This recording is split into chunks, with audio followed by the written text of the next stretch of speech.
जय गुरुजी। शुक्राना गुरुजी, आप सभी साथ संगत जी को जय गुरुजी। गुरुजी आप सभी पर मेहर बनाए रखें, सरबद्दा भला सरबद्दा भला। संगत जी, मैं आशा करती हूँ कि आप सभी स्वस्थ और मस्त होंगे। संगत जी, आज का सत्संग सदा मासूम ठाकुर आंटी जी का है, जो कि बहुत ही प्यारा सत्संग है। आप सत्संग को अंत तक जरूर सुनिएगा, ताकि आपको आपके सवालों के जवाब सत्संग के माध्यम से प्राप्त हो सके। सत्संग शुरू करने से पहले हम गुरुजी का मंत्र जाप करेंगे। ओम नमः शिवाय, शिवजी सदा सहाय। ओम नमः शिवाय, गुरुजी सदा सहाय। जय जय गुरुजी। आंटी जी लिखती हैं, एक गायिका के लिए गुरुजी ने जीवन के सुरों के तार बांधे। पिछले 2 सालों से मेरी एक सहेली नूतन मुझे उसके साथ शिवरात्रि पर बड़े मंदिर चलने को कह रही थी। नूतन एक ब्यूटी पार्लर चलाती है और जब भी मैं उसके यहाँ जाती तो वह गुरुजी की कृपा के बारे में मुझे पर्याप्त बातें बताती, पर मैं अपना जाना टालती रही। शायद अभी गुरुजी का आदेश नहीं था, क्योंकि मेरे ईश्वर से मिलने की महत्वपूर्ण घड़ी अभी आई ही नहीं थी। इसका एक और कारण यह भी था कि मेरे पति किसी बाबा या संत के यहाँ जाने के इच्छुक नहीं थे। यद्यपि मैं 1997 से एक संत की भक्त रही थी। मैं शिरडी साईं बाबा को भी इतना मानती थी कि मुझे और कहीं जाने की आवश्यकता ही नहीं लगती थी। हर बृहस्पतिवार मैं साईं बाबा के मंदिर में भजन गाती। आंटी जी आगे लिखती हैं, पहली मुलाकात, एक ओम पेंडेंट के साथ सुनहरा जुड़ाव। गुरुजी के बारे में नूतन से इतना निराला वर्णन सुनकर मुझे भी गुरुजी के दर्शन की इच्छा हुई, पर मैं जानती थी कि मेरे पति मासूम को साथ लेकर जाना इतना आसान नहीं होगा। मुझे एक उपाय सूझा। 2006 में मेरे जन्मदिन के अवसर पर, जो 4 अगस्त को होता है, मैंने अपने पति से कहा कि मैं अपना जन्मदिन अपने अनुसार मनाना चाहूँगी। मैंने उनसे वादा भी किया मैं जहाँ भी उन्हें ले जाऊंगी वे चलेंगे और जो भी खाने को कहूँगी वे खाएंगे। मैंने उसी शाम नूतन को फ़ोन किया और उसने कहा कि मैं उसके घर शाम को 6:45 पर पहुँच जाऊँ, जहाँ से हम साथ ही गुरुजी के यहाँ जाएंगे। साधारणतः मैं दोपहर में सोती नहीं हूँ, पर उस दिन के काम करके मैं सो गई। मैंने सपना देखा कि गुरुजी एक ऊंचे आसन पर बैठे हुए हैं और पास ही मैंने ओम और एक ओंकार के चिन्ह देखे। गुरुजी के आसपास एक सुनहरा गरुड़ उड़ रहा था। जब मैं नूतन से मिली तो मैंने उसे अपने सपने के बारे में बताया। वह खुशी के मारे ऊंचे स्वर में बोल पड़ी, गुरुजी मुझसे खुश थे और मिलने से पहले ही उन्होंने मुझे दर्शन दे दिए थे। जब हम छोटे मंदिर पहुंचे तो गुरुजी रसोई घर के पास लकड़ी के एक साइन बोर्ड पर बैठे हुए थे। नूतन ने गुरुजी से कहा कि वह अपनी एक सहेली को साथ लेकर आई थी।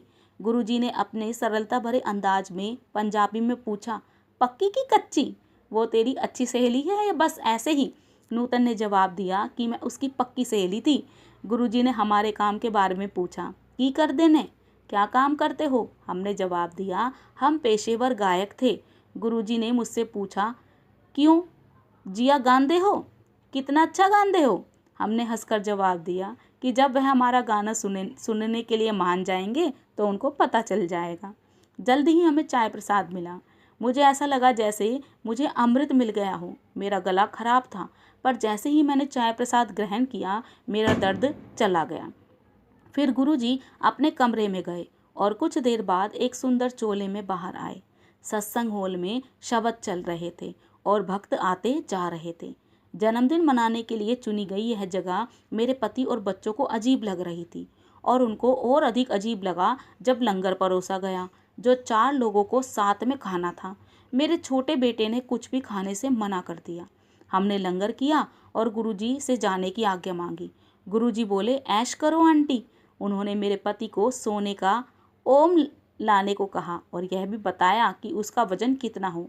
अपनी नादानी में हमने यह सोच लिया कि गुरुजी सबको सोना लाने को कहते होंगे और बहुत सारे पैसे बना लेते होंगे। हमारे मन में ऐसा विचार इसलिए आया क्योंकि इससे पहले हम जितने भी बाबा और संत के पास गए थे उनका बस एक ही उद्देश्य था, पैसा बनाना। मैंने नूतन से इस बारे में बात की और वह बोली कि गुरुजी ने जैसा कहा था हमें वैसा ही करना चाहिए।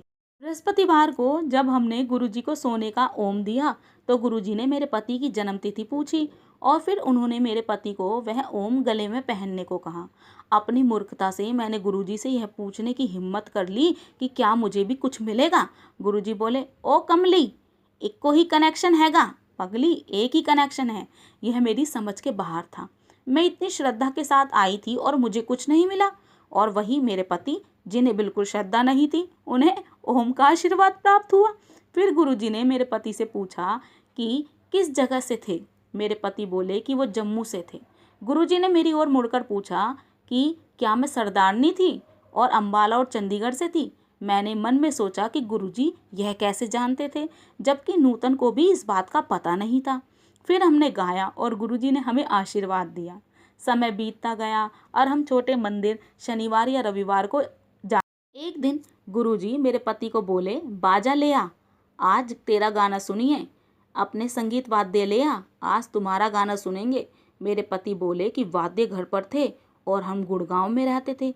इस पर गुरुजी बोले, गुड़गांव केड़ा पाकिस्तान है, चुक के ले आ बाजा, ते आंटी नू इत्ते छट दे। गुड़गांव कौन सा पाकिस्तान है, अपनी पत्नी को यहाँ छोड़ और घर जाकर अपना बाजा लेकर आ। मेरे पति घर के लिए तो निकले, पर मुझे इतने गुस्से में देखा कि मैं डर गई कि रात को तो अवश्य घर पर कलेश होएगा। मेरे पति संगीत वाद्य लेकर इतनी जल्दी आ गए कि मुझे यकीन ही नहीं था कि उन्होंने गाड़ी तीव्र गति से चलाई होगी। हमने लंगर किया और जो कुछ भी संगत रह गई थी तो गुरुजी ने हमें गाना गाने को कहा। मैंने एक शब्द गाया और गुरुजी प्रसन्न लग रहे थे। उन्होंने मेरे पति को गजल गाने को कहा और उन्होंने गाई। फिर गुरुजी ने मेरी ओर देखा और मैंने एक और भजन गाया। फिर गुरुजी लता मंगेशकर का पुराना गाना सुनना चाहते थे। मैं उसके लिए तैयार नहीं थी और सोच में पड़ गई कि क्या करूं। तभी मेरी निगाह एक गाने पर पड़ी जो मैं अभी अपनी साथ सूची में लिखकर लाई थी। तुम ही मेरे मंदिर, तुम ही मेरी पूजा, तुम ही देवता। और मैंने ये गाना गाया। गुरुजी प्रसन्न हुए और बोले कि मेरी आवाज़ बहुत सुरीली है। उनके शब्द थे, कुड़ी दी आवाज़ बड़ी मिठी है, उसकी आवाज़ बहुत मीठी है। हमने गज़लें गाई, युगल गीत गाए और अन्य गाने भी गाए। ऐसा कई महीने तक चलता रहा।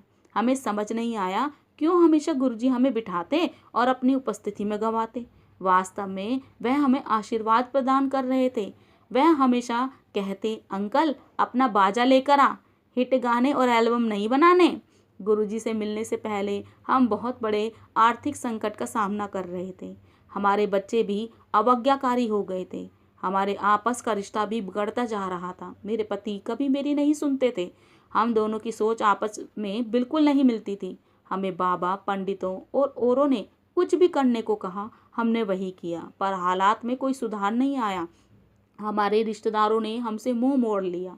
हम हमेशा तनाव में रहते और उधार देने वाले हमेशा हमसे पैसे वापस मांगते रहते थे। जय गुरुजी, शुक्राना गुरुजी। गुरु, बाबा, ब्रह्मा और भगवंत हैं।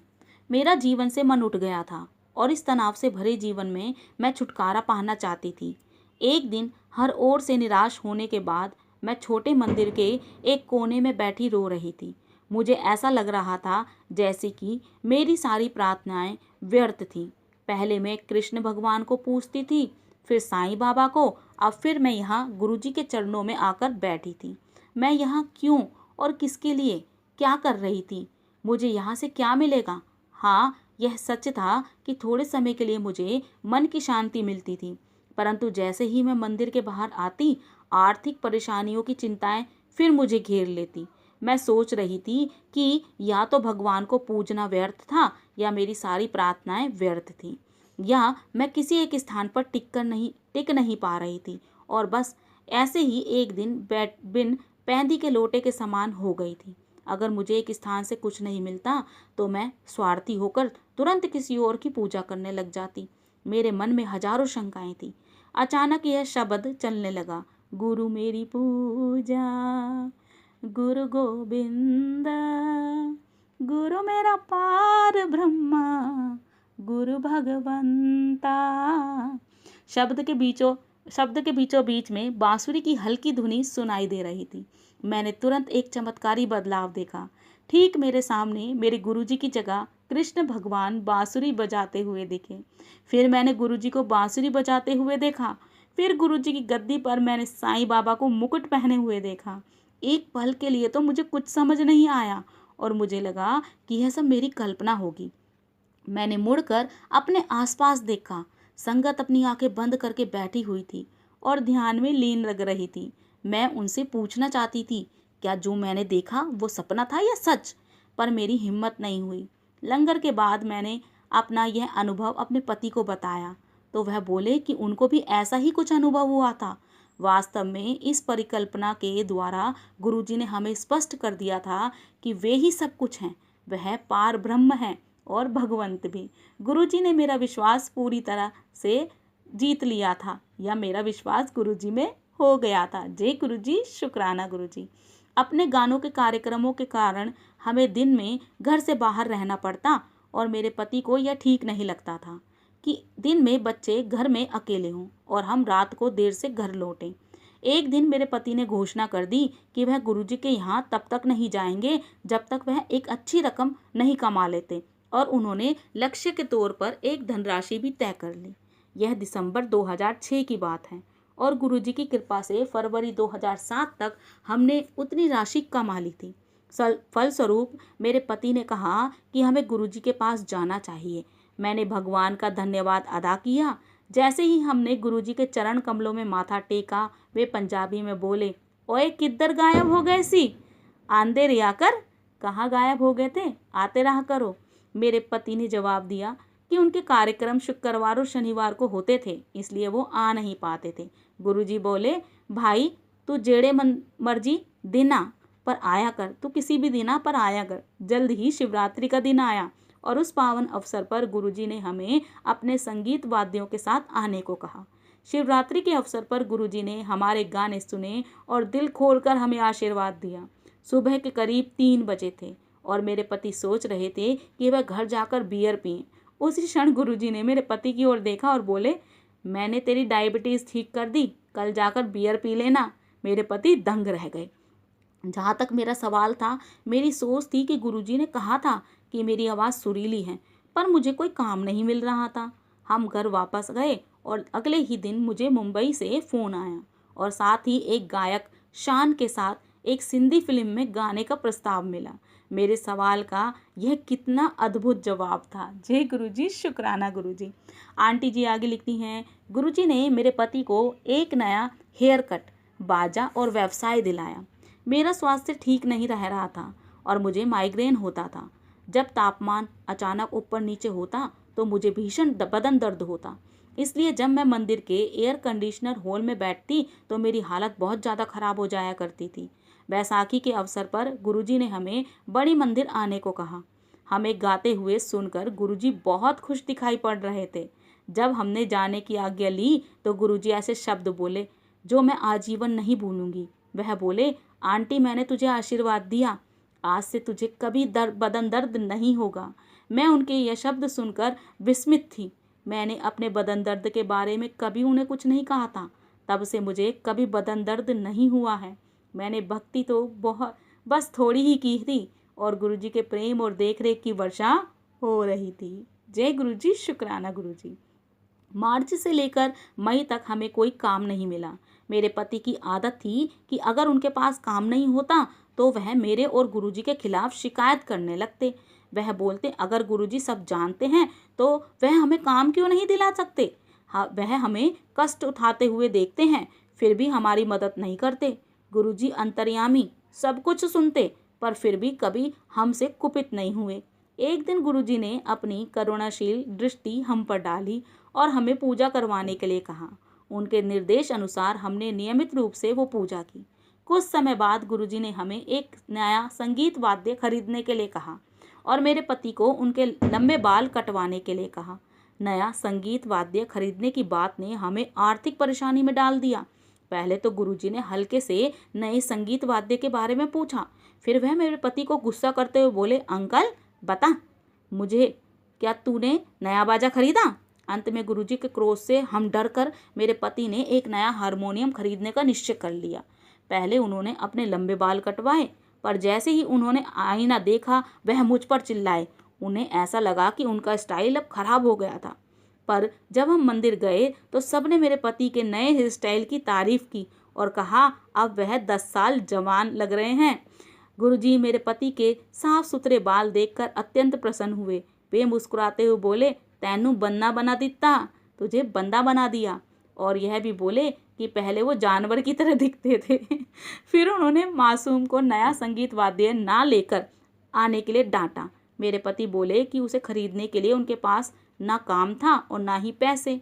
गुरुजी बोले, ओ कमलिया, काम बतेरा मिल जाना है, तू बाजा ला के आ। पगले, काम तो बहुत मिल जाएगा, तू बस नया बाजा लेकर आ। हमने एक विक्रेता से बात की और पुराने बाजे के बदले में एक नया बाजा लेकर किश्तों में उसके पैसे देने का सौदा कर लिया। उस व्यक्ति ने हमें 500 रुपये देने को कहा और कहा कि बाकी की रकम भी हम अपनी सुविधा के अनुसार दे सकते थे। यह एक अकल्पनीय सौदा था और बिना किसी परेशानी के हमें नया संगीत वाद्य मिल गया। पर किसी न किसी कारणवश हम वो नया वाद्य मंदिर तक नहीं ले जा सके। 27 मई को मुझे तीव्र इच्छा हुई कि मैं गुरुजी के यहाँ जाकर माथा टेकूं और मैंने अपने पति पर दबाव डाला कि हमें गुरुजी के पास अवश्य जाना चाहिए। और मैं बोली कि उसके बाद अगर मेरे पति नहीं जाना चाहेंगे तो मैं कभी उनकी इच्छा के विरुद्ध उनको वहाँ जाने के लिए नहीं बोलूँगी। अंत में हम मंदिर पहुँचे। उस दिन गुरुजी बहुत गुस्से में लग रहे थे। मैंने कभी उनका ऐसा रूप नहीं देखा था, पर फिर भी मैं गुरुजी के चेहरे से अपनी दृष्टि नहीं हटा पाई। मुझे एक अजीब सा एहसास हो रहा था कि मैं फिर कभी गुरुजी के चरण कमलों में नहीं आ पाऊंगी।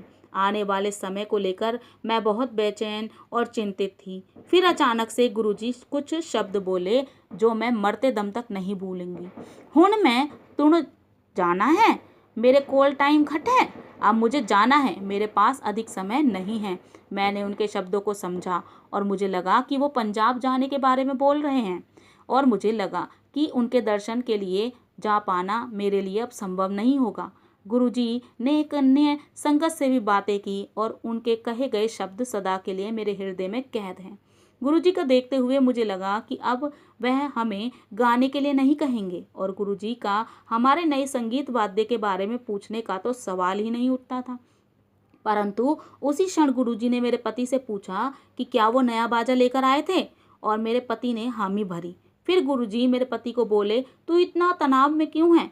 जाने से पहले मैं तेरा बाजा ब्लेस करूँगा, जा जल्दी अपना बाजा लेकर आ। फिर गुरुजी ने यह सबसे यादगार शब्द कहे, मैं तेरा बाजा ब्लेस करने के बाद ही जाऊँगा।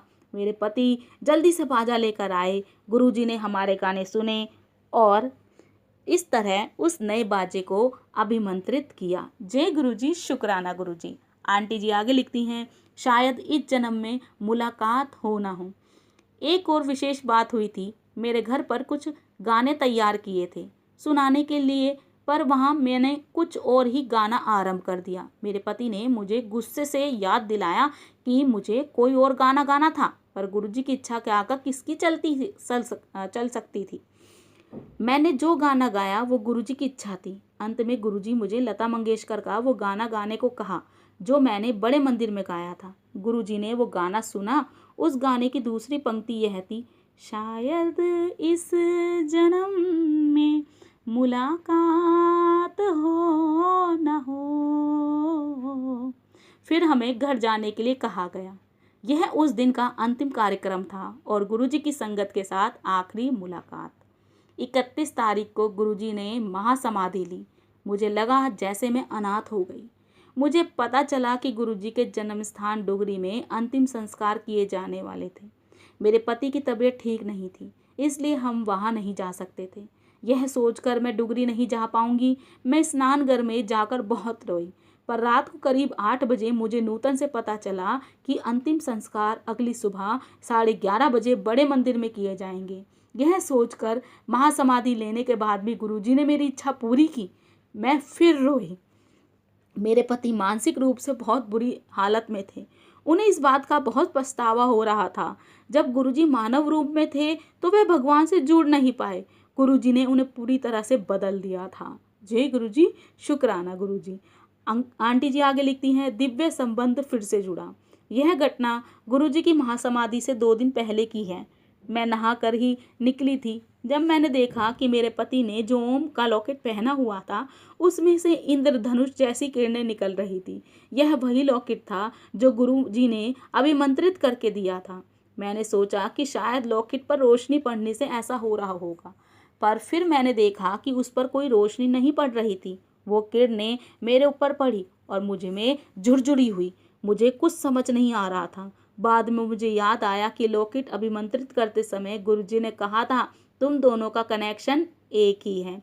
मुझे याद आया कि गुरुजी ने कहा कि वे हमारे घर आएंगे। अब कैसे हमारे घर आएंगे गुरुजी, और किस रूप में आएंगे? अगले दिन जब मैं पूजा करने के लिए अपने मंदिर गई तो एक अप्रत्याशित घटना मेरी प्रतीक्षा कर रही थी। मेरे मंदिर में उज्जैन के महाकालेश्वर मंदिर की एक छोटी सी तस्वीर है। तस्वीर में एक शिवलिंग है और उस शिवलिंग के बीचों बीच एक सुनहरा सर्प है। वह तस्वीर हमारे पास सालों से है, पर उस दिन वो सर्प उस तस्वीर में दिखाई नहीं दे रहा था। उसकी जगह मुझे गुरु नानक देव जी दिखाई दिए। मुझे अपनी आंखों पर विश्वास नहीं हो रहा था। मैंने अपने पति को जगाया और उनसे कहा कि वो आकर देखें क्या उनको भी यह बदलाव दिखाई दे रहा है, और उन्होंने भी वैसा ही देखा। कितना अद्भुत तरीका था गुरुजी का हमारे घर आने का और हमें उस बात का अनुभव कराने का। जी गुरुजी, शुक्राना गुरुजी। महासमाधि के बाद 40 दिन तक बड़े मंदिर में सुखमनी साहिब का पाठ चला। हम वहाँ प्रतिदिन जाते। एक दिन में स्नान घर में फिसलकर गिर गई और हमारा बड़े मंदिर जाना कठिन लग रहा था। हमने शाम को घर में ही पूजा करने का और फिर कढ़ा प्रसाद का भोग लगाने का निश्चय किया। शब्द के लिए मैंने टीवी पर वो चैनल लगा दिया जिसमें अमृतसर से लाइव गुरबानी का प्रसारण होता है। गुरुजी की तस्वीरों के आगे बैठकर मैं इतना ध्यान मग्न हो गई कि मुझे समय का पता ही नहीं चला।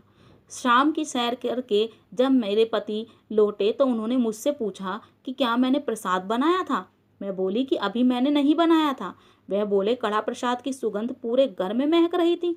इस पर मैंने कहा कि अवश्य हमारे पड़ोसियों ने हलवा बनाया होगा। तभी बच्चे भी खेल कर आए और मैंने उनसे कहा कि वो देख कर आए कि क्या वास्तव में पड़ोसियों के घर पे हलवा बना था। बच्चों ने आकर बताया कि पड़ोसियों के घर में तो अंडे की भुर्जी बनी थी, और उन्होंने यह भी कहा कि पड़ोसियों के घर तो अंडे की महक आ रही थी और कढ़ा प्रसाद की सुगंध तो हमारे घर से ही आ रही थी। मुझे अनुभूति हुई कि गुरुजी ने मुझे याद दिला रहे हैं कि प्रसाद बनाना अभी बाकी था। मैंने जल्दी से प्रसाद बनाया और फिर पूजा घर में गुरुजी की तस्वीर के आगे भोग लगाया। मुझे पूरा विश्वास है कि मुझे आशीर्वाद देने के लिए गुरुजी मेरे घर आए। गुरुजी की दृष्टि हम पर सदा बनी रहती है। और मैं गुनगुनाई, अगम अगोचर राया तेरा अंत न पाया। जय गुरुजी, शुक्राना गुरुजी। आंटी जी आगे लिखती हैं, अपने खसम भरोसा। जब मैं मुंबई गई थी तो मैंने बुद्ध जप यानी कि चैंटिंग सीखी थी। गुरुजी के महासमाधि लेने के बाद कुछ दिनों बाद रात को करीब 10 बजे मैं दीवार की ओर मुख करके जप कर रही थी। मेरी आंखें बंद थी, पर मुझे ऐसा प्रतीत हुआ जैसे मेरे आसपास कुछ घूम रहा था। देखा तो 5 थे ततैये। मुझे समझ नहीं आया कि मैं क्या करूं। उनमें से एक मेरी बाह पर बैठ गया, पर उसने मुझे काटा नहीं। मैंने बत्ती बंद कर दी, फिर भी वो नहीं गए। मैंने उसी समय जब बंद कर दिया और जाकर अपने पति को सारी बात बताई। यह बात उनकी समझ के भी बाहर थी। अगले दिन जब मैं बड़े मंदिर गई तो मुझे पता चला कि चैंटिंग करना गुरुजी को पसंद नहीं था। उस समय मुझे समझ आया कि गुरुजी ने ही मुझे रोक लगाई थी या मुझे रोक रहे थे। एक बार मैं शिव आरती की सीडी लगाकर गुरुजी की आरती कर रही थी। उस समय मैं घर पर अकेली थी। अचानक मुझे अपने बाएं कान के पास एक आवाज़ सुनाई दी और मुझे ऐसा लगा जैसे कोई मेरे पास आरती गा रहा था। मैं डर गई, पर मैंने आरती बंद नहीं की। जैसे तैसे मैंने आरती पूरी की और गुरुजी के आगे माथा टेका। उसी क्षण मेरे बाएं कान के ऊपर से एक काला भंवरा उड़ता हुआ गया।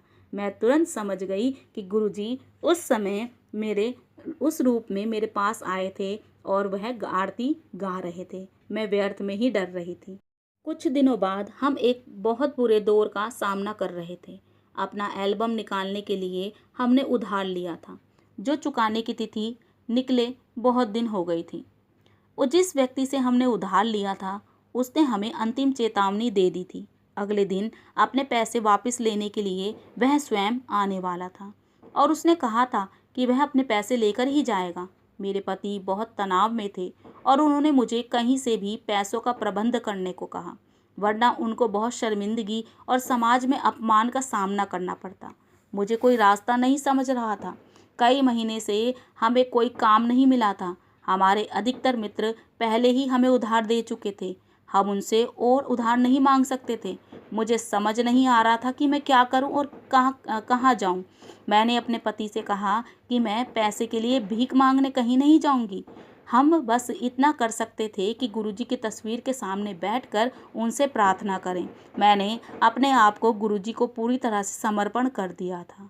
अब यह गुरुजी के हाथ में था कि हमारा अपमान होता या इस कठिन स्थिति से बाहर हमें वो निकालते। मैं भीख सिर्फ गुरुजी के आगे मांगती, किसी और के आगे नहीं। मेरे पति हताश हो गए और निराशापूर्वक ढंग से मुझे बोले कि जैसी मेरी इच्छा हो मैं करूं, और बोले कि हमें प्रतीक्षा करनी चाहिए कि गुरुजी की क्या इच्छा थी। अगला दिन चढ़ा और जल्द ही दोपहर के बाद शाम भी हो गई। मेरे पति बहुत परेशान थे, पर मुझे निरंतर यह पावन शब्द सुनाई दे रहा था, अपने खसम भरोसा, ईश्वर पर भरोसा रखो। मेरे विश्वास का मुझे प्रतिफल मिला जब शाम को एक अनजान व्यक्ति का फ़ोन आया। उसने हमारी वेबसाइट देखी थी और हमारे कार्यक्रमों की बहुत प्रशंसा कर रहा था। उसने यह भी कहा कि क्योंकि हमें किसी व्यक्ति या कंपनी ने स्पॉन्सर नहीं किया था, वह हमारे लिए कुछ करना चाहता था, बिना कोई शर्तें रखे या अंकुश लगाए।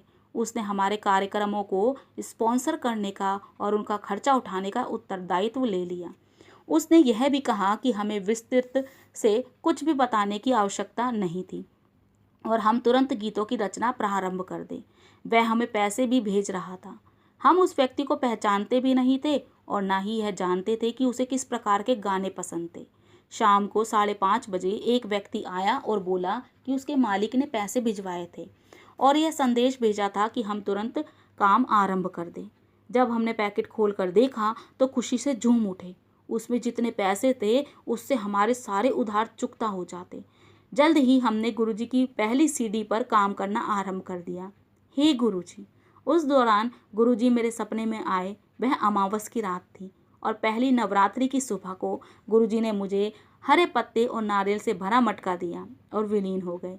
जब मैं सोकर उठी तो मेरे हाथ ऐसे प्याली नुमा आकार में थे जैसे वास्तव में उन्होंने मटका पकड़ा हुआ था। जब मैंने अपने पति को गुरुजी के दर्शन के बारे में बताया तो वे बोले, इसका अभिप्राय यही है कि हमारा नया एल्बम प्रारंभ करने के लिए अच्छा समय था। उसी दिन हमें 10 कार्यक्रमों की बुकिंग मिली। सब कुछ एक बड़े सामान्य और स्वाभाविक तरीके से हो रहा था। आर्थिक रूप से अब हम बहुत अच्छा करने लगे और हमारी परेशानियां दूर होने लगी। आज गुरुजी की कृपा से मेरे पति की शुगर लेवल सामान्य रहती है और मुझे किसी प्रकार का बदन दर्द नहीं होता है और मैं पहले से अधिक फुर्तीली हो गई हूँ, मानो मेरे शरीर की बैटरी रिचार्ज हो गई हो। गुरुजी की कृपा से मेरे बच्चे जो पढ़ाई में कमज़ोर थे अब अच्छे अंक लाने लगे हैं।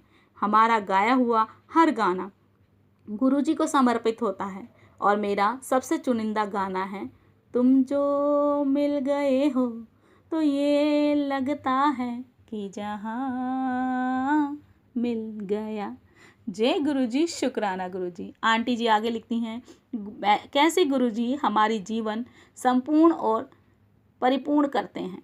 एक दिन मैंने देखा मेरे सारे इत्र समाप्त हो गए थे। मैंने गुरुजी से कहा, पहले तो मैं दुबई जाकर जो चाहे अपने लिए खरीद लाया करती थी, पर अब अपने छोटे बेटे के कारण मैं वहाँ जाने में समर्थ नहीं थी। मैंने दोबारा उनसे यह बात बोली। मैं सब सोच ही रही थी कि मुझे सऊदी अरेबिया से एक कथा लेखक आफताब का फ़ोन आया और उसने कहा कि वो हमसे मिलने आ रहा था। वह अपने साथ एक बड़ा उपहार लेकर आया, इत्र। पहले अगर हमारे मन में कोई इच्छा होती तो हमें तो बहुत कोशिशों के बाद ही मिल पाता थी। अब जैसे ही इच्छा करती हूँ वह पूरी हो जाती है। गुरुजी के आशीर्वाद से ऐसा होता है। जब हम गुरुजी के चरण कमलों को छूते थे तो हमारे हाथों से एक अनूठी और दिव्य सुगंध आती थी। हमें लगता था कि शायद गुरुजी कोई अनूठा इत्र लगाते थे, पर घर पहुंचकर हमें वह सुगंध हर कमरे से आती थी। अब गुरुजी की महासमाधि के बाद भी हमें वही सुगंध आती है। कभी कभी तो जब मीलों दूर तक कोई नहीं होता, गुरुजी की सुगंध हर जगह होती है, गाड़ी में, कार्यालय में या फिर न्यायालय में भी।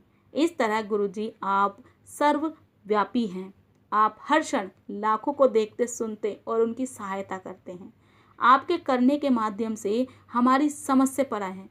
आपकी कृपा ऐसी है कि उसे शब्दों में व्यक्त कर पाने के हम योग्य नहीं हैं, यहाँ तक कि उन्हें समझ पाने के भी या कल्पना कर पाने के भी नहीं। मेरे हृदय से वाणी आती थी, हरि अनंत, हरि कथा अनंत।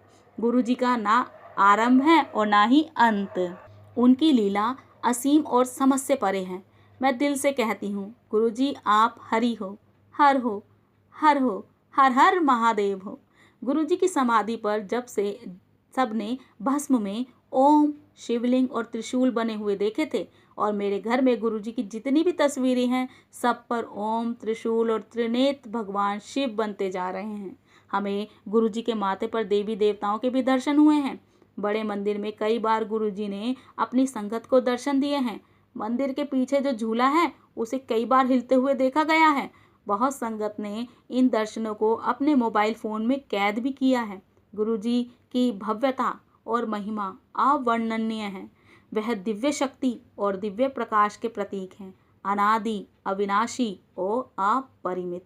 गुरुजी ने मेरा जीवन सुंदर बना दिया और मेरी कला को आध्यात्मिक प्रेरणा दी।